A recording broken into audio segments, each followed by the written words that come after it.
Bonjour tout le monde, bienvenue dans cette nouvelle enceinte, on en reparlera tout à l'heure. Merci d'avoir bravé la circulation et les transports franciliens pour ceux qui n'ont pas l'habitude.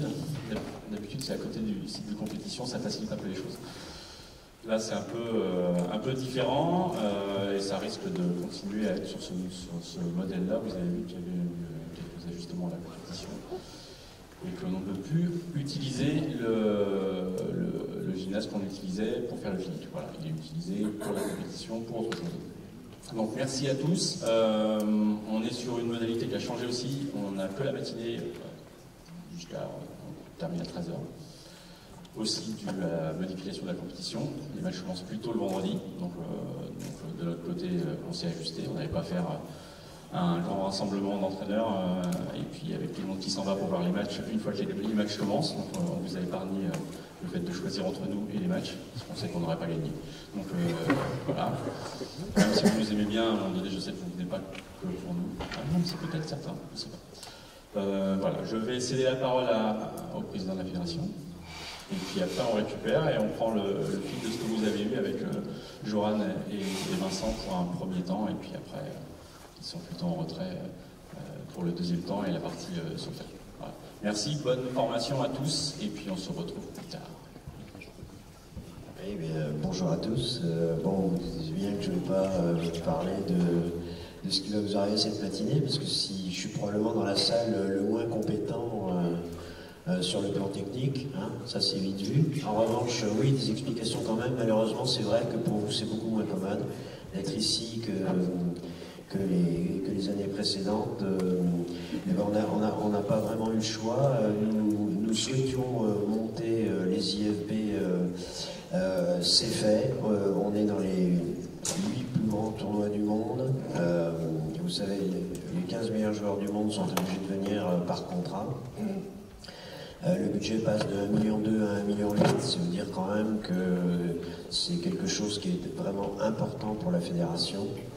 Et un des inconvénients, bon il n'est pas le seul, mais un des inconvénients de cette montée en puissance, c'est le fait que la redistribution des espaces, on est obligé de tenir compte du cahier des charges de la BWF, et que du coup, ça n'était plus possible d'accueillir votre manifestation sur place, ce qu'on regrette.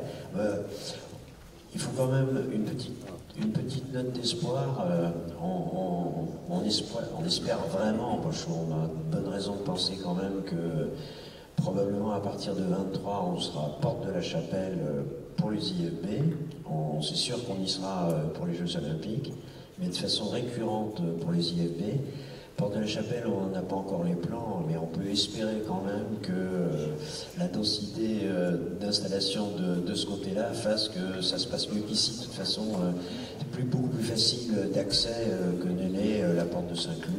Voilà, donc il va falloir prendre un petit peu votre mal en patience. Voilà, je vais aller très vite parce que je ne veux pas amputer sur le temps de choses vraiment importantes qui vous concernent. Je vais juste dire encore un petit mot. Et vous faire remarquer, pour ceux qui n'y ont peut-être pas prêté attention, à quel point nous sommes confrontés à des difficultés désespérantes par moment. Regardez les tracés. Cette salle, elle a été inondée il y a 2 ans, il paraît, elle vient d'être refaite. On a un cahier technique.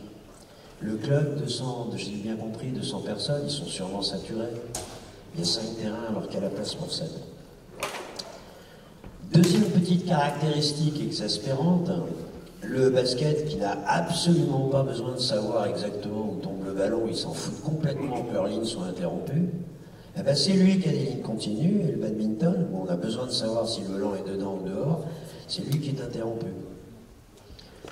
Y compris pour le tennis. Je ne sais pas s'il y a déjà eu un match de tennis dans cette salle ou s'il n'y en aura jamais, mais voilà. Donc c'est typiquement le genre de difficultés auxquelles on est confronté. Évidemment, c'est très loin de vos préoccupations techniques, mais où que vous soyez et quoi que vous fassiez, ne perdez pas de vue que la lutte pour les équipements, c'est quelque chose de fondamental pour nous et qu'il faut se battre encore et encore pour que ça passe. Voilà, je vous souhaite une bonne matinée de travail, de bons matchs cet après-midi. Je suis à votre disposition cet après-midi si vous avez des questions à me poser, des remarques à faire, des remontrances à me faire passer. Il n'y a pas de souci, on me trouve très facilement dans le gymnase. Allez, bon boulot, bonne matinée.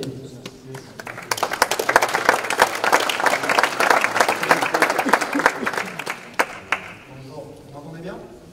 Ça va? Non?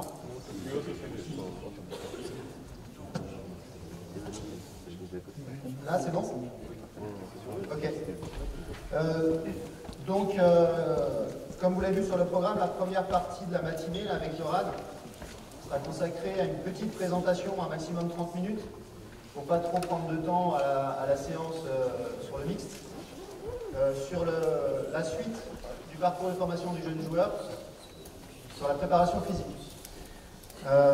L'année dernière, on avait consacré l'ensemble du clinique aux préconisations technico-tactiques.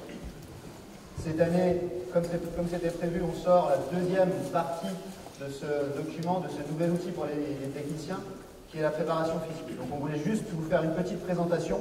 L'objectif, c'est vraiment pas de vous présenter le contenu dans le détail, mais c'est juste vous sensibiliser au fait que c'est un outil qui est sorti, qui va sortir officiellement, parce que la mise en page est un petit peu plus longue que prévu. Les responsables de pôle, entraîneurs de pôle ont déjà été sensibilisés à ça. Les clubs à venir vont bientôt l'être. Et donc c'est essentiellement, avec Joran, l'objectif c'est de vous présenter dans les grandes lignes ce document-là, qui sera intéressant pour l'ensemble des techniciens, même si vous n'êtes pas en club à venir, en pôle espoir et en pôle France. Donc juste, vous étiez sûrement là tous l'année dernière, mais je vous rappelle juste les objectifs du parcours de formation du jeune joueur. Quand en début de la saison 2016-2017, on a décidé de réfléchir à cette déclinaison des priorités technico-tactiques en prépa physique sur toutes les périodes d'apprentissage du jeune joueur. On s'est fixé 3 objectifs importants.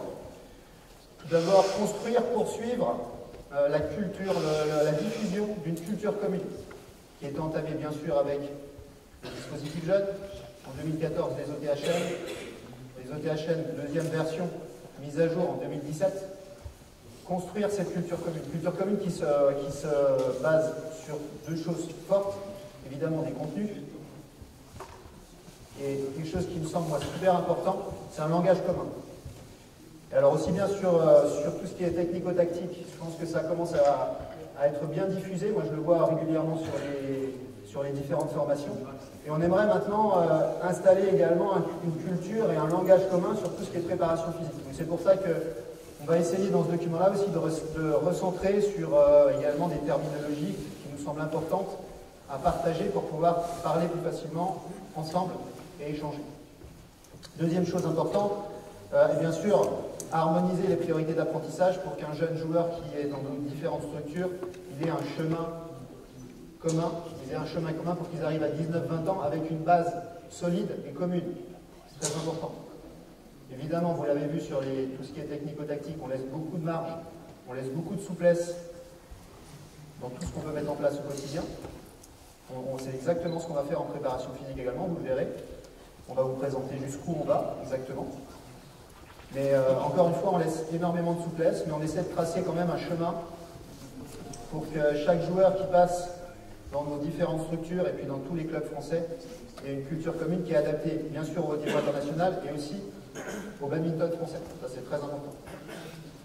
Et dernière chose, ce qui se met en place déjà depuis 2-3 ans avec les collègues qui sont sur les collectifs France Jeunes, sur le dispositif à venir avec Loïc Parlon et Philippe Georgeon, harmoniser les évaluations des joueurs. Je pense que vous avez tous des joueurs qui partent sur les compétitions internationales et vous voyez des retours qui sont faits par les entraîneurs nationaux qui sont essentiellement centrés sur les OTHN, sur les parcours de formation des jeunes joueurs. Et puis maintenant, on l'espère aussi, on va le mettre en place sur tout ce qui est préparation physique. Donc tout ça bien sûr pour enrichir l'école française de base. Alors je vais passer rapidement là-dessus, mais juste vous dire comment on a monté ce nouvel outil-là. On s'est organisé un peu de la même façon qu'il y a 2 ans sur la technico-tactique. On a essayé de regrouper un groupe de travail qui était essentiellement composé de préparateurs physiques et ou d'entraîneurs nationaux. Donc Toujours des entraîneurs, des préparateurs physiques qui avaient une connaissance de l'activité, c'est très important. Donc il y avait Joran, bien sûr, Maxime, Michel, Thibaut Cambusa, Benjamin Puyot, Philippe Georgeon, toute sa connaissance des pôles espoirs et des clubs à venir, c'est très important qu'il y ait moi-même. Et on a fait appel également au conseil de Elodie Roux, que vous connaissez sûrement, qui a été une athlète de haut niveau en badminton et qui est aujourd'hui kiné sur le Krebs, donc qui est en contact très régulier des entraîneurs, des joueurs des pôles France de Talence et du pôle espoir de Talence. Donc sur tout ce travail qu'on a effectué qu'on a commencé en octobre, donc il y a un an exactement, la première des choses c'était de définir les objectifs structurels, les enjeux de cette préparation physique, de structurer la préparation physique de 9 à 19 ans. On va regarder les mêmes périodes que sur la technico-tactique. On est vite tombé d'accord, après réflexion, sur 3 enjeux forts: que le joueur soit adaptable, c'est-à-dire qu'il ait une capacité à s'adapter à 19 ans à toutes les méthodes de travail et surtout à la situation de compétition. Donc, évidemment, on a analysé ce qui se passait sur le terrain en situation de compétition. Deuxième chose, développer chez le joueur une disponibilité motrice, biomécanique, physiologique qui lui permet d'avoir une capacité de transformation toujours importante tout au long de sa carrière. On a tous connu des joueurs qui étaient très performants chez les jeunes et puis à un moment on sent que même physiquement ils stagnent un peu parce qu'ils n'ont pas forcément développé des éléments très importants qui vont leur permettre tout au long de leur carrière jusqu'à 30-32 ans de continuer à se développer. Et puis un troisième pilier fort qui est la prophylaxie, c'est-à-dire encore une fois développer des qualités physiques qui vont permettre tout au long de la carrière de pouvoir s'entraîner avec continuité, super important. Et peut-être encore plus important, d'être en bonne forme après la carrière. Ce qui n'est pas toujours évident. Donc c'est important, évidemment, toute cette construction de 9 à 19 ans va permettre d'aller sur de développer ces 3 piliers forts. Après, évidemment, on est allé sur les qualités physiques à développer jusqu'à 19 ans. Donc là, Joran vous les présentera rapidement tout à l'heure. Ensuite, comme pour la technico-tactique, on a défini des priorités d'apprentissage, priorités de développement plutôt, des qualités physiques en fonction des âges. Alors pour ça, on s'est servi bien sûr des études scientifiques, on s'est servi bien sûr de ce qui se fait aujourd'hui dans le badminton français et surtout des moyens à disposition dans chaque catégorie d'âge. Évidemment qu'un entraîneur à venir n'a pas les mêmes moyens qu'un responsable de pôle ou même d'un responsable d'une académie qui a des joueurs qui sont dans l'accession au niveau et qui n'ont pas les mêmes moyens que les responsables ou dans les structures qui sont en pôle France relève, anciennement pôle France jeune. Donc on a tenu compte de tout ça. Évidemment des étapes de développement de l'enfant, très important, des parties de ça. Évidemment des périodes optimales de développement des qualités physiques, très important aussi. On sait que par exemple, un enjeu fort, c'est le développement de la vivacité, de la vitesse avant 12-13 ans. Donc forcément, c'est une priorité forte sur ces âges-là. Ce qu'on disait tout à l'heure, si on ne travaille pas. Évidemment, c'est quelque chose qu'il faut continuer à travailler tout au long de la carrière sportive. Mais il y a vraiment une fenêtre forte, une fenêtre optimale de développement de la vitesse. On l'a fait pour toutes les qualités physiques. Et puis, dernière chose, on a décidé sur ce nouvel outil de préparation physique d'aller jusqu'à la planification. Donc vous verrez, ça reste une planification assez souple, mais on va quand même jusqu'à la planification de cycle, en essayant de donner des volumes, et ça, Joran le présentera également, des volumes par semaine d'entraînement sur chaque catégorie d'âge. C'est des choses qu'on n'avait pas forcément fait sur le technico-tactique, et on va un petit peu plus loin sur la préparation physique. Donc je laisse la parole à Joran pour vous définir une qualité physique. Ok, bonjour à tous déjà. Vous m'entendez tous, c'est bon? Oui. Ok. Attends, je vais tout afficher. Donc, ouais, merci. Donc les qualités physiques à développer, donc vous les voyez ici. Vincent parlait de la vivacité, de la aérobie. Donc du coup dans le document vous retrouverez les forces, la disponibilité motrice et la souplesse et la mobilité articulaire. Et à l'intérieur de chaque item, on vous le détaille. D'accord? Par exemple, je prends la vivacité, on va parler des vitesses, les différents types de vitesses, la vivacité spécifique, le travail de pied. Pour la souplesse, on va parler de mobilité articulaire, étirement, assouplissement. Voilà, il faut bien comprendre toutes les différences qui peuvent exister et aussi se battre un petit peu contre les mythes qui peuvent exister sur les étirements, à quel moment on les fait pas, est-ce que je dois faire ci, est-ce que je dois faire ça. Donc là, on sera un petit peu plus précis dans le document sur à quel moment vous devez, par exemple, proposer une séance de souplesse, de mobilité articulaire, d'étirement, et de quelle manière, quel protocole utiliser. Sur ces différents protocoles d'étirement, je pense que c'est très difficile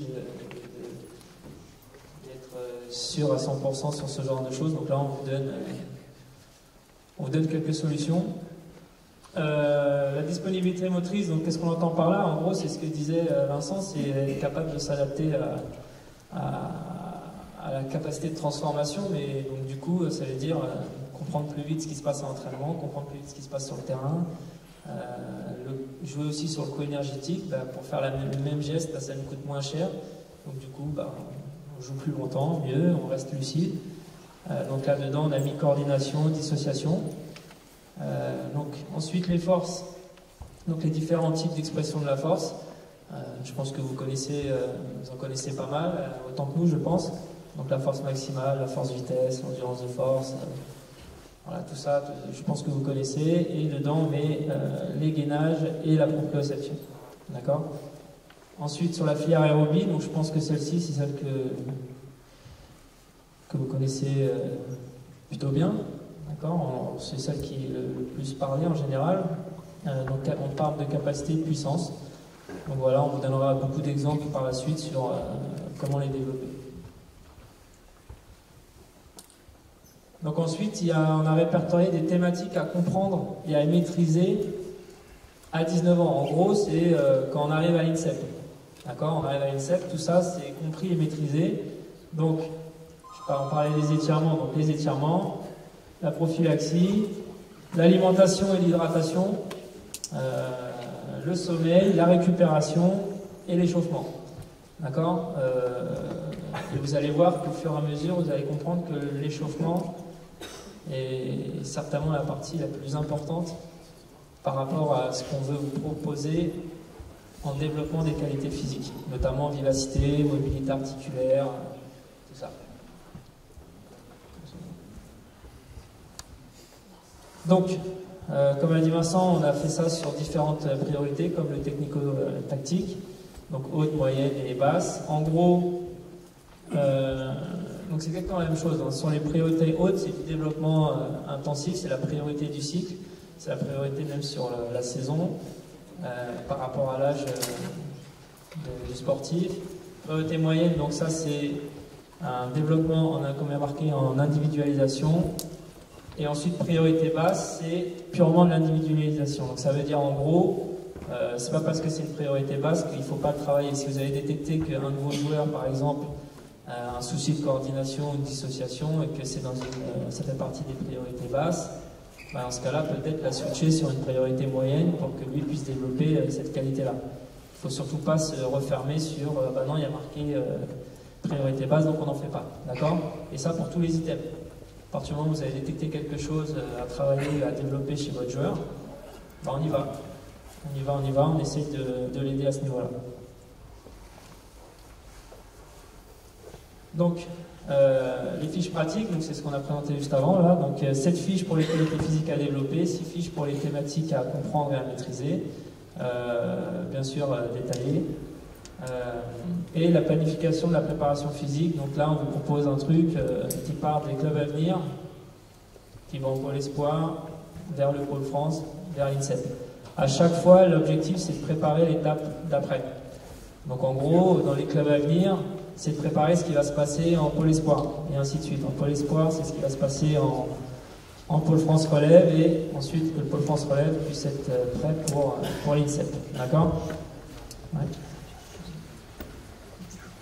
Juste une petite chose, je pense que pour tous ici dans la salle, on est tous techniciens, je pense que c'est deux Les fiches pratiques sont intéressantes pour tout le monde. Évidemment, les planifications ne vont pas forcément l'être, ça dépend beaucoup des moyens que vous avez, des joueurs que vous avez, et puis les planifications qu'on propose ne vont pas correspondre à tous les types de joueurs. Par contre, la connaissance en termes de développement des compétences sur les fiches pratiques, qualité physique, vous verrez qu'ils sont assez développés et qui sont très pratiques. On a essayé d'être très pratique, c'est-à-dire de se mettre vraiment à la place de l'entraîneur de BAD pour vraiment qu'il y ait une compréhension très simple de qu'est-ce qui est intéressant en badminton en termes de qualité physique et les thématiques à comprendre et à maîtriser également. Donc il y a vraiment deux parties très différentes, qui sont complémentaires mais différentes en fonction du profil qu'on a en tant qu'entraîneur.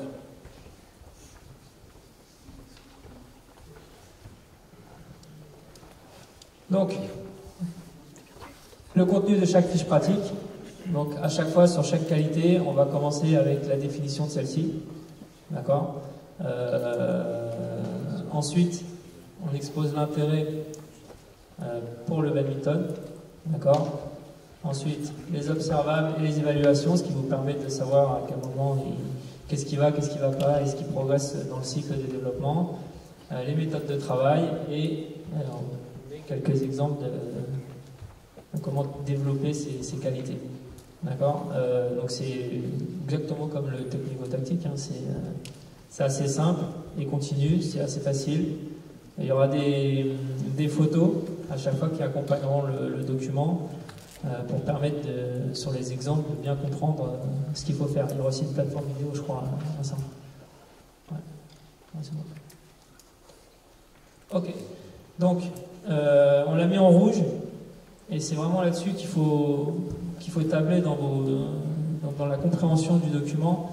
C'est une planification à long terme, c'est-à-dire que tout ce qu'on va vous proposer, c'est pas pour gagner le match du week-end qui arrive ou les 20-25 tournois que vous allez faire dans les pôles espoir par exemple.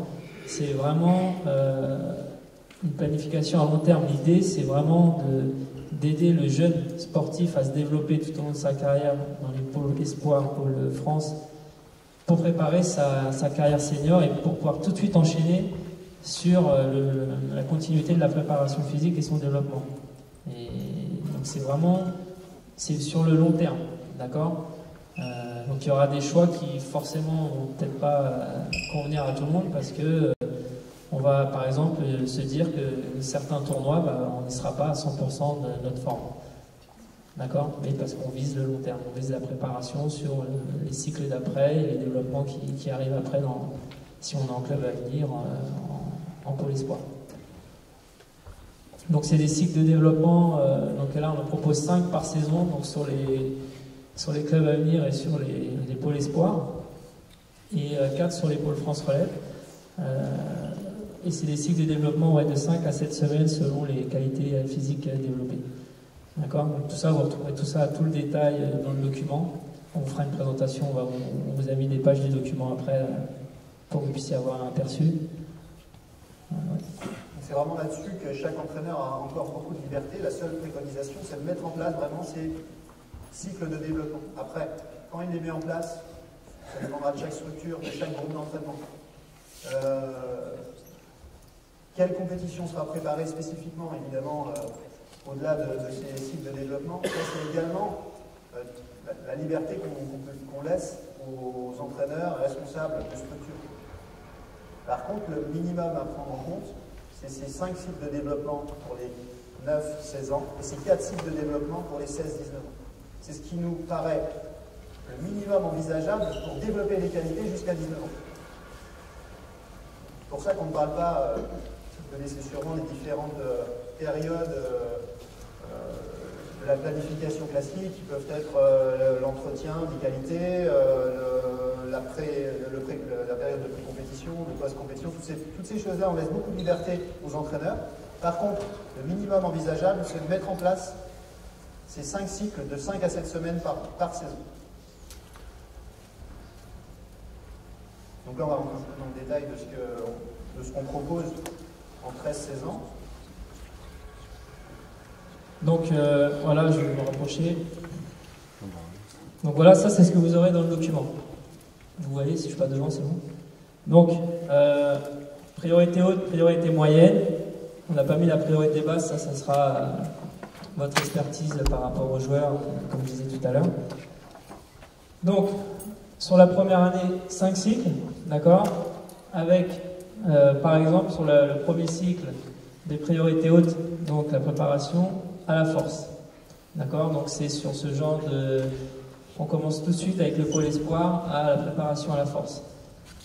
Donc comme je disais tout à l'heure, ce qui s'est passé dans les clubs auparavant, c'est on a préparé le joueur, le jeune joueur, à sa détection au pôle espoir. Et une fois qu'il y est arrivé, il sait ce qui va se passer en salle de musculation.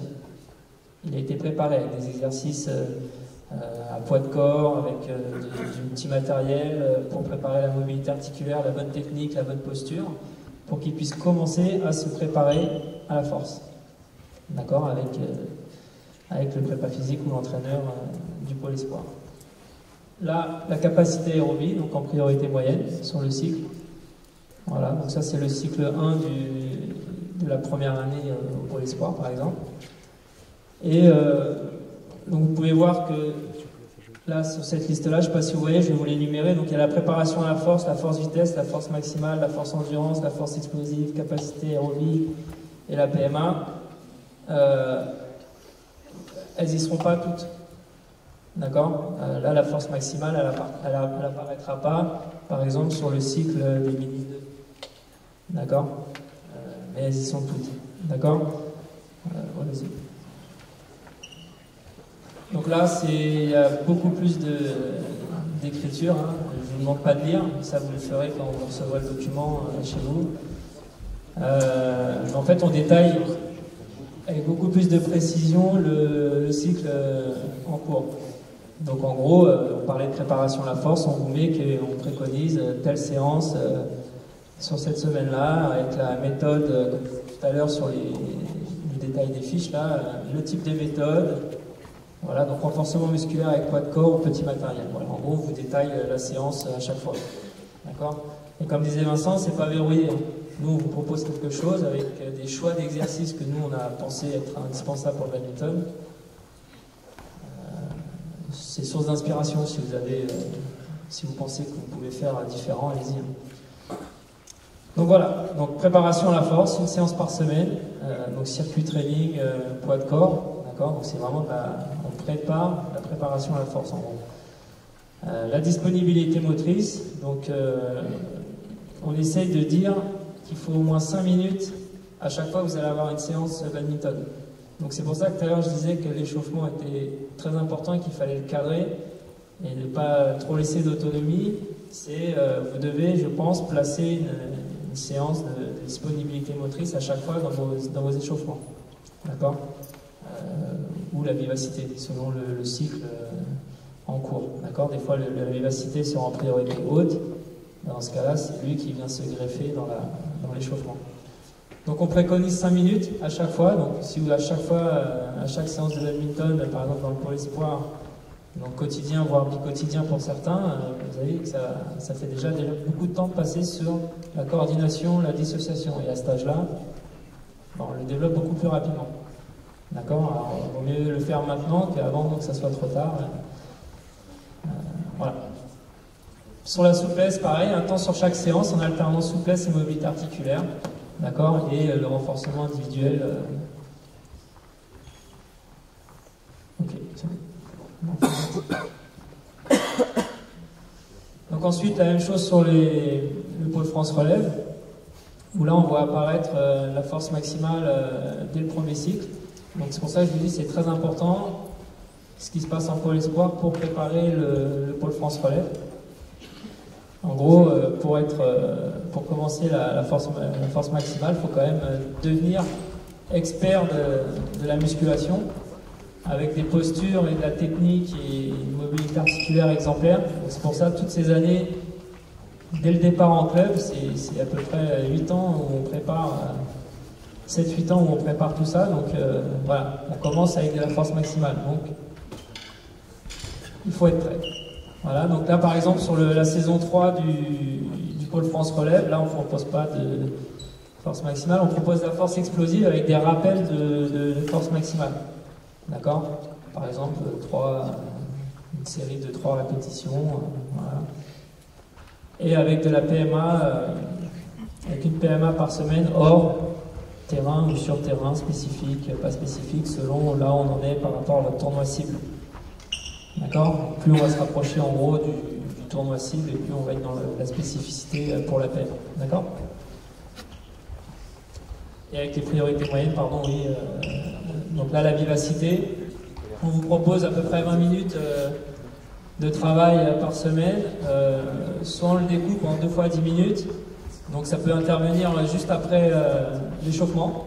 D'accord, 2 fois 10 minutes, voilà, juste après l'échauffement. Ça sera votre gestion de la programmation des séances. En gros, voilà, il ne faudra pas l'oublier. Pareil, sur la souplesse, encore là, un temps sur chaque séance. D'accord? Ok. Donc ce qui est très important à voir dans le document, évidemment, on est obligé de passer par des moments où on dit c'est la saison 1, la saison 2, la saison 3, 13 et 16 ans. Encore une fois, ça doit être très malléable. Il faut beaucoup s'adapter. Évidemment, il y a énormément de différences à cet âge-là, notamment pour l'espoir, entre l'âge chronologique et l'âge biologique. Donc on est obligé à un moment de passer par des moments où il faut fixer les choses, mais la compétence de chaque entraîneur doit être là pour justement s'adapter. Si des jeunes à 12-13 ans n'ont pas les qualités, n'ont pas le développement biologique qui correspond à leur âge, forcément on va rester un petit peu plus sur ce qui est préconisé sur le cycle précédent. Pareil, s'ils n'ont pas eu le temps de travailler au début, c'est un monde idéal, on a défini, comme vous l'avez vu, 10 années, donc une quarantaine de cycles. Dans l'idéal, ce serait que évidemment, que certains au début ne vont pas arriver avec ces préconisations-là, et donc il va falloir s'adapter. Encore une fois, ça, on l'a répété beaucoup l'année dernière, mais si on veut avancer, on est obligé quand même de fixer et de mettre des périodes en place. Voilà, on peut passer, si vous voulez, aux questions. Pas beaucoup de questions, parce qu'il faut qu'on laisse du temps. Le plus important, c'est quand même de passer après en double mixte. C'était juste une petite approche de ce document-là. Encore une fois, il y a plein de choses à réfléchir, mais on va beaucoup l'utiliser en formation, parce que ça permet vraiment de fixer les choses sur la préparation physique. Et puis quand on parle de planification, là, c'est plus spécifique pour les responsables de structure et ceux qui se décident vraiment sur l'accession au niveau et le haut niveau. Donc si vous avez des questions, on peut en prendre 2-3 rapides, sans problème. Juste question pratique, qui sera disponible quand ce document? Donc la question c'est de savoir quand sera disponible. Alors le contenu est terminé, maintenant on travaille sur la mise en page. L'objectif c'est qu'en décembre, en fin d'année 2018, ce soit sorti. Maintenant, moi je peux tout à fait vous l'envoyer à certains en format Word, qui est un petit peu moins digeste. On essaie de rendre le document assez sympa. Donc ça prend plus de temps parce qu'il est beaucoup plus imposant ce document-là que le technico-tactique. Donc décembre, normalement c'est bon. Il sera disponible sur le site fédéral, encore une fois avec une sensibilisation au fait qu'il ne faut pas l'utiliser tel quel. Il faut déjà bien comprendre et puis avoir une expérience de tout ça pour l'utiliser notamment sur tout ce qui est planification. Donc décembre. D'autres questions ?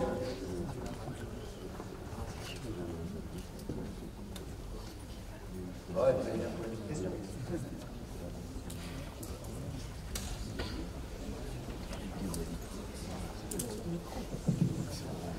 J'avais une question sur la partie aérobie que vous évoquez.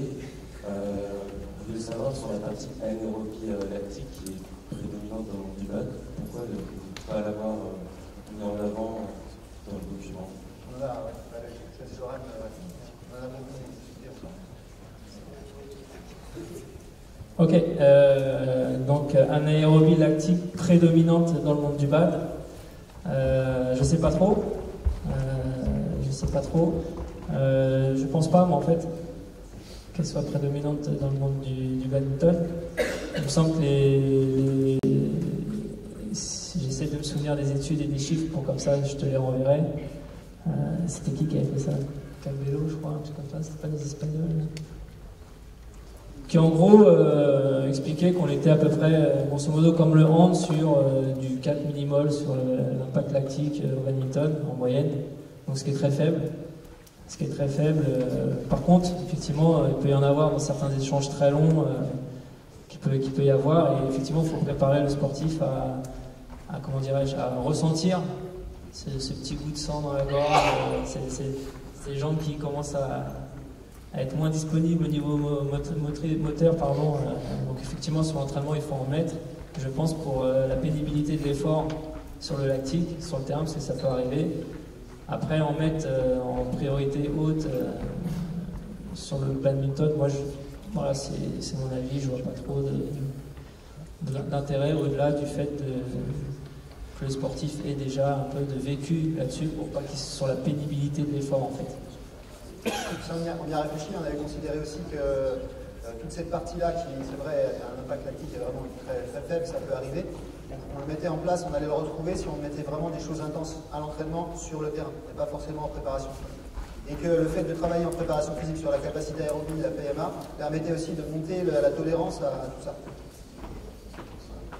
C'est un choix après qui a été fait. Parce que, encore une fois, plein de choses et on ne voulait pas surcharger et faire des choix vraiment forts là-dessus.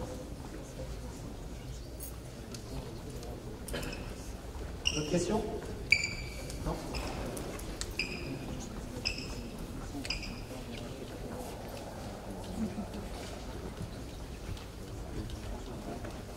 Bon, on va s'arrêter là.